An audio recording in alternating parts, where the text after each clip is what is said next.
Welcome to Ellis B. Feaster's Radio Air Check and Classic TV channel.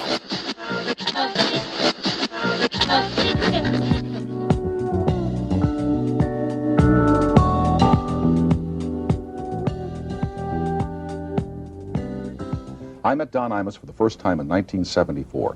I think at the other end of this studio when this show came in from California for a one-week. At the time, Don Imus was very hot here in New York as the morning personality on WNBC Radio, one of the hottest radio personalities in the country, and at that time the highest paid disc jockey. Now let's segue to about 1977. Imus, fired from WNBC Radio New York, tries his own television show. It doesn't work. He goes to Cleveland, Ohio for 14 months, and this morning he is back on WNBC, the job from which he was fired in 1977. How did you do it, Don? God, I don't know. You know, it's a little unusual. Usually when people such as us are dismissed from a place of employment, we never, ever come back. Yet WNBC, in advertising your return this morning, called you the best disc jockey we've ever fired. That's probably true.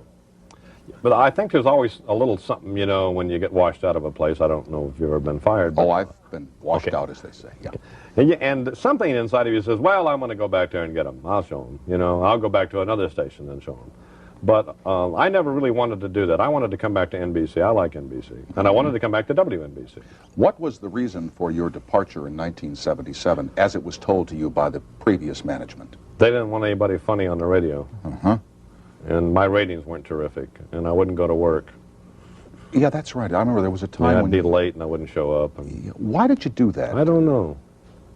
Do you have representation, like an agent or lawyer sure, or a counselor? yeah. Oh, Well, yeah. wouldn't they say, hey, Don, if you've got the job... They begged me. They said, hey, please, you know. But I don't know, you know, guys go through things like that, and you get terribly unrealistic. You make all this money, and you get anything you want, and you're here in New York, and you can do whatever you want to do. Mm-hmm. And the next thing you know, I woke up in Cleveland, and every day I would get up and say, man, I can't understand why I'm here. I'm too good to be here. I mean, there's not that much wrong with Cleveland, to tell you the truth. No, I don't want to get into that trap, because a lot of times people make a remark about Cleveland, which really ain't fair. Cleveland's been very good to me. I live there, you've lived there, many people have lived there, still do live there. And I don't like it when we start doing just, you know, cheap jokes about Cleveland. No. But was it hard for you to go there after you had been the hottest ticket on radio here in New York? Yeah, exactly. Yeah. What about the guys at the station in Cleveland? Here comes Imus, you know, the hotshot guy from New York. And he's gotten canned there, and now he's coming in here. And let's wait for him to go, you know, to fall on his backside, you know. Was there any kind of jealousy like that? Yeah. Well, I went out there for a lot of money for Cleveland, too. So. But I didn't. We did very well there. Got along very well with the guys. Why do you think you didn't make it on television? Well, did you see my show? Yes. I was too kind to say that. Well, I don't know. I don't want to be on television, really. I love radio. I mean, you know, I'm meant to be. It's like Cheryl Ladd shouldn't make record albums, you know, and I shouldn't be on television. But you tried it to find that out, didn't you? You're very successful on the radio. Yeah. And usually that can transfer over to television. I mean, I was a giant in radio. And would be again if I wanted to go back there.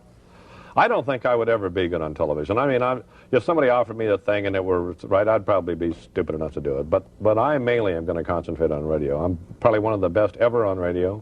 I'm one of the few guys in America that can go to any market and make a bunch of money and get ratings. Mm-hmm. And I'm not being smart. I mean, that's the truth. No, you're very correct. So, but why not do that? Do what you do well, you know? Now, when you go on the radio, well, you did that already this morning, but was it a little bit of deja vu at 5:30 when you walked into, I assume, the same old studio down on the No, they're brand new studios. Beautiful studios. In fact, the radio station is a terrific, much better station now. The music is wonderful, and it really is. It's a well-programmed. The disc jockeys are good disc jockeys, Johnny Dark and Frank Reed and go ahead, name them all. Come on. There's Scott Bingham. They're all watching. Go ahead. Scott Bingham. There's Frank Reed. There's Johnny Dark. There's Roz. There's Alan Beebe. There's Buzz Brindle. What is each guy on for an hour? Well, that's a lot of guys. No, a lot of guys. And the program director, Bob Pittman. Why do you have to come on the air at 5:30 in the morning? Usually it's 6 to 10 is the morning trick. Now, how come they make you do that extra half hour? I don't know. They're awful, aren't they? Yeah, I mean, if I were you. I would go into Bob Pittman, who's the boss at WNBC Radio, say, hey, listen, Bob, you know, either I don't do 5:30 to 6 or I don't come in, period. I guarantee you action. Bob will make a decision right away. He won't wait. Yeah. You don't get 3 chances. The last time that you were around, you had a restaurant here. Is that still going? No, we sold that to the bartenders. They probably have been making payments on it all the way along anyway. So, That's right. Yeah. Yeah. So,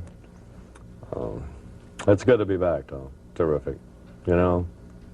No, I don't know. No, it is. Well, what do you got? You know, you got $94 million a year. You're doing fine. I beg your pardon? You're doing fine. Oh, thank you very much. And you know, the primetime show I love. Isn't I'm not that just saying that either. That's not a bad little No, show. it's great. Yeah. Chris is good. Chris Wallace, dynamite, yeah. Yep. How do you feel about the weather? That's nice. Nice day today. A little humid. Yeah. I think weather's confusing, don't you? Yeah. You know, you never know if it's going to be hot or cold. Never know whether to wear a jacket, not wear a jacket. Do you know why Linda Ronstadt sings all those slow songs? No. She has a governor on her. Thank you very much for being with us, Mr. Don Imus. I understand that Roman Polanski is in Paris tonight awaiting the birth of his next wife. My thanks to Don Imus for being here. Welcome back to New York City. Welcome back to NBC, WNBC, Color Channel 66 on the AM dial if you're visiting New York City. Listen to this guy in the morning. He'll make you crazy. Thank you, Don. And again, welcome back, and thanks for coming by tonight. Thank you. Man needs the publicity. He's back on the radio.